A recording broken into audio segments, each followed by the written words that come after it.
Não aparece. A Eliane entrou. Transmitir.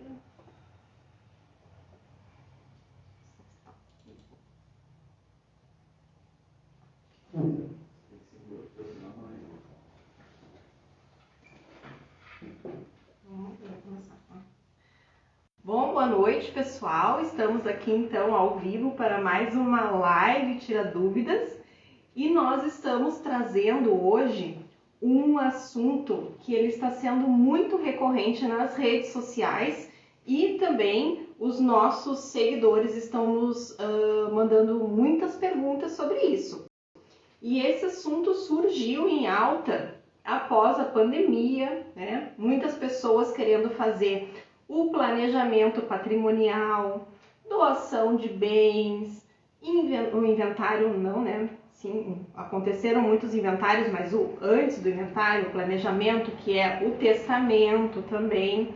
Então, hoje nós estamos aqui para falar da holding familiar, que é o que mais nos perguntam, né? A holding patrimonial familiar, que é um planejamento patrimonial em vida, onde os pais fazem o seu planejamento juntamente com os filhos e deixam tudo organizado para que, na falta deles, não aconteça o inventário. Então, o que é essa holding? É um sistema, né, de detalhes, de estratégias jurídicas e tributárias para facilitar o alinhamento das empresas, dos bens e evitar o inventário.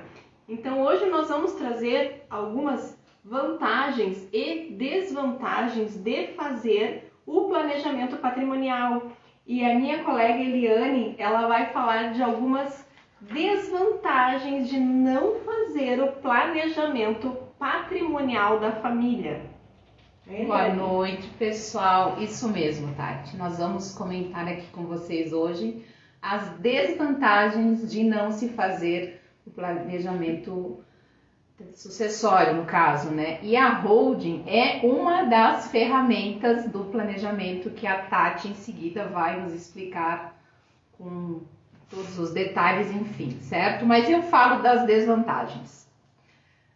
É certeza de que todos nós vamos morrer. Essa é a única certeza que nós temos nessa vida a partir do momento que nós nascemos, nós já começamos a morrer. Então é muito importante que se faça em vida esse planejamento. O não planejamento. Se você não faz o planejamento, você vai partir com a morte, vai partir para o inventário. Esse inventário, ele pode ser feito de duas formas. Você faz o inventário extrajudicial, esse inventário é feito no cartório, é um processo que exige que se pague custas, você vai pagar custas cartorais, e um dos grandes empecilhos no inventário extrajudicial seria a liquidez. Essas custas cartoriais, elas são à vista. Você não pode parcelar, você não pode fazer um parcelamento junto ao cartório. Essas custas sempre serão à vista. Ou seja, em certos casos, não tendo esse dinheiro, muitas vezes se vai vender um patrimônio. Esse patrimônio, você vai vender ele e vai conseguir um valor muito menor. Você precisa ser rápido. Tem que ter liquidez imediata e muitas vezes você acaba vendendo ele por um valor muito menor. Com isso, o seu patrimônio já começa a diminuir. Então, o inventário extrajudicial não é uma boa alternativa. E além do mais, para fazer o inventário extrajudicial, ele exige características, né? Tem que ser todos maiores, tem todos os envolvidos têm que estar de acordo com esse inventário, certo? Não conseguindo fazer via extrajudicial, parte-se para a parte judicial. aí o negócio começa a ficar mais complicado. Por quê? Hoje, o inventário judicial, ele é muito moroso. Ele demora muito tempo. Esse tempo acaba levando uma impaciência aos inventariantes. Muitas vezes, esse inventariante, ele não está preparado para esse inventário. Muitas vezes, vai ficar uma empresa para ele administrar, vai ficar imóveis alugados, ele precisa dar conta desses aluguéis, prestar contas, e daí começa aquela briga entre os inventariantes. Será que eles não estão me roubando? Será que está tudo certo? Isso acaba gerando um clima de insegurança entre todos os inventariantes. E isso, com o tempo, com essa demora, essa impaciência, fica um clima muito ruim. A família acaba brigando, se desentendendo. Então, o inventário ele acaba gerando muitas intrigas entre as famílias, né? Então, o planejamento sucessório ele evita esse desacordo, né, que é gerado com o inventário judicial. E além disso tudo, a gente tem as custas. O inventário ele tem um imposto que no Brasil hoje varia de 2% a 8%, é o ITCMD. É um imposto que não tem como escapar. Você não vai se livrar desse imposto, você vai ter que quitar esse imposto. Isso que no Brasil ainda ele é muito barato. Nós temos países aí fora que cobram 50%, 60%. E já existe no Brasil um projeto no Senado para que se aumente a alíquota para até 20%. Se 8% já é caro, imagine 20%. Se chegar a 20%, né? É muito, muito alto mesmo, certo? Então, assim, o planejamento sucessório, ele busca entregar uma economia, uma facilidade, eu diria assim, até que uma forma mais tranquila, porque tudo isso vai ser feito em vida. O patriarca ou a matriarca já vai dividir esse patrimônio em vida. Todo o patrimônio já vai estar destinado, tudo já vai ter um herdeiro destinado certo para que não gerem essas brigas, certo?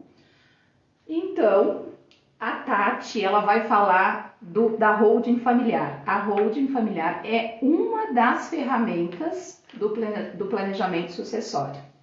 Tati. Então, no nosso planejamento patrimonial familiar, né? O planejamento sucessório, a gente sabe que pode ter de várias formas, seja testamento, doação e a holding familiar. A holding familiar é a que gera mais economia tributária, economia de tempo, diminui desgastes entre herdeiros. Por quê? Porque já está tudo alinhado, tá certo? Porque o pai e a mãe, junto com seus filhos, seus herdeiros, eles fazem o planejamento de como querem dar a destinação a estes bens. Então, além da economia tributária, que, por exemplo, quem tem imóveis alugados na pessoa física é muito mais oneroso, muito mais caro a tributação do que numa PJ. Então, isso já ajuda a organizar os bens da família, tanto na parte sucessória quanto na parte de tributos, né, economia. Outras coisas que podem ser feitas na holding familiar são as cláusulas que são colocadas no contrato social. Nós temos 3 cláusulas muito importantes que são colocadas no contrato social, que são a impenhorabilidade, a incomunicabilidade e a reversão. O que é cada uma delas, então? Por exemplo, a impenhorabilidade. Na abertura de uma holding, na constituição de uma holding, é feito a doação de cotas para os herdeiros, né? A doação de cotas, digamos assim que uma casa, por exemplo, seja X número de cotas. Então, X cotas vai para aquele herdeiro que irá receber esta casa. E digamos que aquele herdeiro sofra uma cobrança judicial de alguma dívida que ele tenha e ele não tem como pagar. Esse bem não poderá ser penhorado para pagar esta dívida, por exemplo, porque lá na holding tem uma cláusula de impenhorabilidade. Por quê? Porque este bem ele recebeu em doação, mas não é dele propriamente dito enquanto seus pais estiverem junto com ele na holding, enquanto seus pais estiverem em vida. Só após não terem mais seus pais aqui é que eles realmente serão donos deste bem. A administração fica com os pais. A administração fica com os pais, totalmente com os pais. Tanto que os pais eles podem rever a qualquer momento esse contrato, né, que é o contrato social que destina as cotas para cada um. Então, eles podem rever esse contrato, podem fazer a manutenção desse contrato e, por exemplo, tirar um bem de dentro da holding para vender. Sim, se você quiser vender esse bem, ele continua sendo... podendo vender sem nenhum problema. A vida continua. A vida continua. A vida que segue. E a administração é do pai e da mãe, né? A cláusula de incomunicabilidade. O que ela preserva? Preservando os bens daquela família. Por exemplo, se um filho ele se separa, aqueles bens que ele recebeu em doação não vai se comunicar com essa separação. Então, é uma cláusula de incomunicabilidade. Os bens que ele recebeu não se comunicam com aquela separação. Fica dentro da holding. Ou seja, nora e genros não terão direito. Não terão direito. No caso de cláusula de reversão também é outra situação em que noras e genros não terão direito. Por quê? Na cláusula de reversão, se um dos herdeiros que ganhou essas cotas como doação, vier a falecer antes dos pais, os bens voltam para os pais, né? Essa doação retorna e os pais poderão fazer a destinação novamente. Por exemplo, se esse filho não tinha filhos, netos de seus pais, os pais poderão fazer o quê? Pegar essas cotas daquele filho que faleceu e destinar para os outros filhos que ele ainda tem. Ou caso esse filho tenha filhos, netos desses pais, eles poderão trazer esses netos para dentro da holding e fazer a destinação novamente desses bens, contemplando os seus netos com doação. Então, essas são algumas das vantagens de se ter uma holding, tá certo?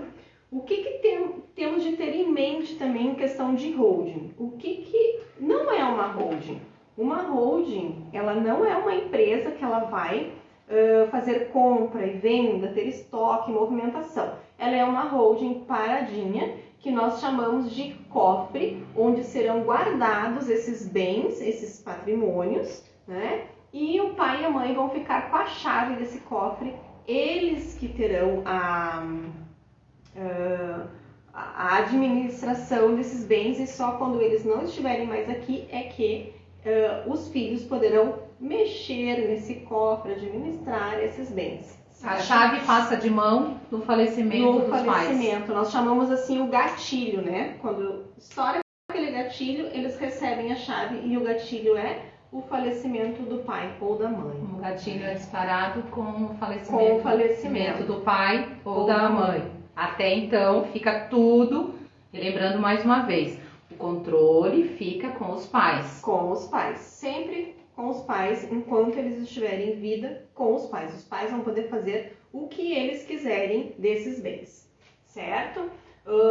holding familiar não é blindagem. Algumas pessoas pensam assim, mas a holding familiar vem para proteger os meus bens, já que eles são impenhoráveis. Não, eles recebem camadas de proteção, eles não são blindados, né?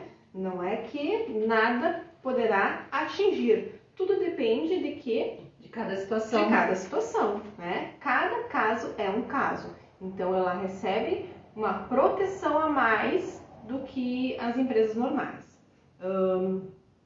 Temos que ter uma observação muito grande também. O que estamos vendo por aí são de holdings feitas, simplesmente se faz assim, faz uma empresa, coloca os bens lá dentro e dizem que é uma holding.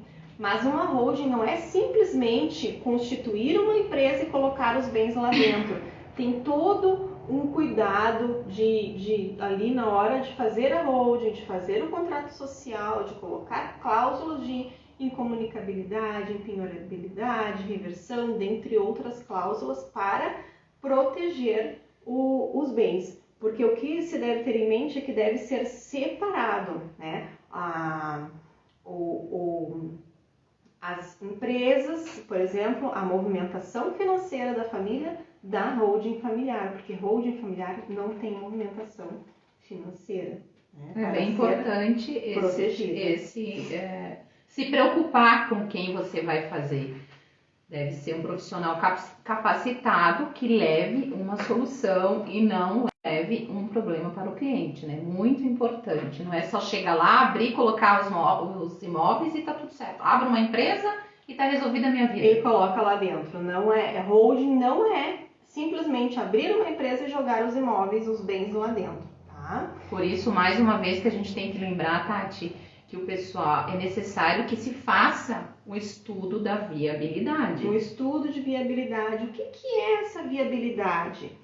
É um estudo detalhado dos bens, da família. Quem são as pessoas dessa família? São os pais, os filhos, os netos, esses filhos são casados? Qual é o regime de casamento de cada um? Regime de casamento dos pais, dos filhos. Então é todo um estudo que se faz para demonstrar a melhor solução, se é a holding, ou se primeiramente tem que fazer alguns ajustes, né? Nesses imóveis que talvez necessitem de regularização para depois ser constituída uma holding. Outra coisa que nos falam bastante, mas eu vou ter uma empresa e isso vai me gerar custos com contabilidade, eu vou ter que ter um contador. A despesa com um contador, ela é mínima, porque essa é uma empresa que, como ela não tem movimentação, ela tem poucas questões contábeis para ser administradas. Então, o que você vai gastar com contabilidade não se compara ao ganho que você terá em tributações, em não ter que fazer um inventário, em proteção patrimonial, né? A proteção do patrimônio da sua família, a segurança dos filhos, de quando vocês não estiverem mais aqui, já está tudo destinado, o que é de quem. As suas vontades serão respeitadas, isso é muito importante. Exatamente. Né? Um patriarca, uma matriarca constrói toda uma vida, constrói todo um patrimônio e ele quer ter uma, assim diríamos, né? Uma morte em paz, pelo menos, né? Que se não se gere o litígio, a briga, o desacordo, então já fica tudo planejado, tudo destinado para que cada um receba a sua parte adequadamente. É muito importante fazer o planejamento sucessório. Exatamente. Assim, um exemplo de holding que não foi bem feita ou que não foi bem alinhada, tá? Isso, um exemplo. Fale de um exemplo para nós. Suponhamos assim que João, né? João é o pai de Carlos. Então, ele resolve fazer uma holding familiar com seu filho para que esse filho não passe pelaquela dor do inventário, que além de estar lá na dor do luto, da perda de um ente querido, ainda terá que se preocupar com cartório, com justiça, com registro de imóveis para poder fazer essas transações. Então, eles constituem uma holding, mas eles abriram uma empresa e colocaram os bens lá dentro e não fizeram a doação das cotas. Vai dar problema. Passou-se alguns meses ali, eles não alinharam, não finalizaram aquele processo da holding, não fizeram a doação das cotas e o seu João veio a falecer. O que vai acontecer com esta empresa, Eliane? Vai ter que fazer o inventário. Vai passar pelo inventário. Então, é esses cuidados que tem que se ter quando se constitui uma holding. Não é simplesmente fazer uma empresa. Não é simplesmente constituir uma empresa e colocar os bens lá dentro. Tem todo um planejamento, estratégias que são feitas para que realmente seja um planejamento patrimonial, familiar e sucessório. Para adequado, né? Evitar dores de cabeças, né? Dor de cabeça futura, certo? Então, essas foram algumas das dúvidas que mais surgem, né? Que a gente coloca lá no Instagram, a gente coloca caixinhas de perguntas e as pessoas que nos seguem mandam perguntas para nós, né? Sobre planejamento patrimonial familiar, sobre holding, sobre inventário, sobre doação, enfim. E essas são as questões que mais nos pedem. E se vocês querem saber mais, sigam os nossos Instagram, Dupla da Holding. Dupla da Holding. Nós temos um Instagram novo. Instagram novo, Dupla da Holding, tá? Que vai ser o Instagram da nossa empresa Ravis. Olha só, Ravis, Halp e Ravis Planejamento Patrimonial, né? Planejamento Patrimonial Familiar.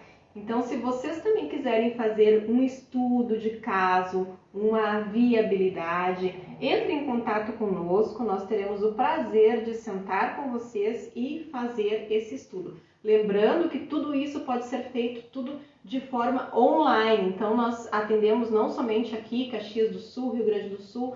Esse estudo pode ser feito Santa Catarina, Paraná, São Paulo, Bahia, onde for, até no exterior pode ser feito esse estudo de caso, certo? Nós vamos ter um presente. Nós estamos construindo um presente para os nossos seguidores, para quem nos segue no Instagram, no YouTube, assiste ali nossas lives, nossos vídeos, nossas postagens. Nós estamos montando para vocês um e-book que vai ser o Guia Básico de Planejamento Patrimonial Familiar. Ali nós vamos falar basicamente como que funciona a holding familiar, como que se constituem, né?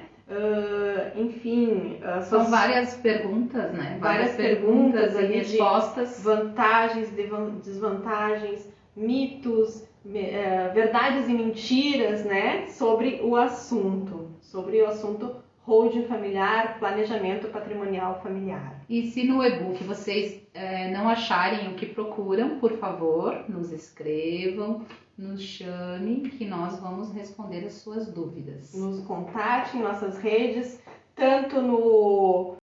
lembrando, né? Compartilha essa live com alguém, né? Com alguém da sua família, com um amigo, com um vizinho, que provavelmente, né? Todos passaremos por um planejamento, precisamos fazer um planejamento para que não passarmos pelo inventário, né? Pelo famigerado inventário. Isso. Se pudermos evitar, melhor. Como é que a gente se evita, Tati? Fazendo um planejamento patrimonial familiar com um profissional que vá atender as necessidades da sua família. Fazendo ali um estudo de caso com a sua família, com os seus bens e entregando para você um croquis que nós chamamos, né? Não com a melhor versão, mas com versões de planejamento para você e sua família escolher aquele que melhor cabe a vocês. Quem escolhe é a família. Nós fazemos um estudo, apresentamos opções e você escolhe a melhor opção. A opção de escolha fica com o cliente, ele que vai decidir. Nós vamos apresentar essas opções, a gente vai fazer um estudo de viabilidade do seu caso e o cliente vai decidir qual a melhor viabilidade para cada caso. É um caso. Cada caso é um caso. Então, gostaria de agradecer a presença de vocês, quem ficou conosco aqui agora, nesse momento. Depois essa live também vai ficar nos nossos Instagrams, né? E vocês poderão assistir sempre que ficar alguma dúvida, que poderão clicar ali no aviãozinho, mandar lá pro pai, para a mãe, para os amigos, para o irmão, para o sogro, para a sogra, para todo mundo. Para os tios, tias, certo, pessoal? Então, agradeço a presença de todos, muito obrigada, uma boa noite. Um excelente final de semana.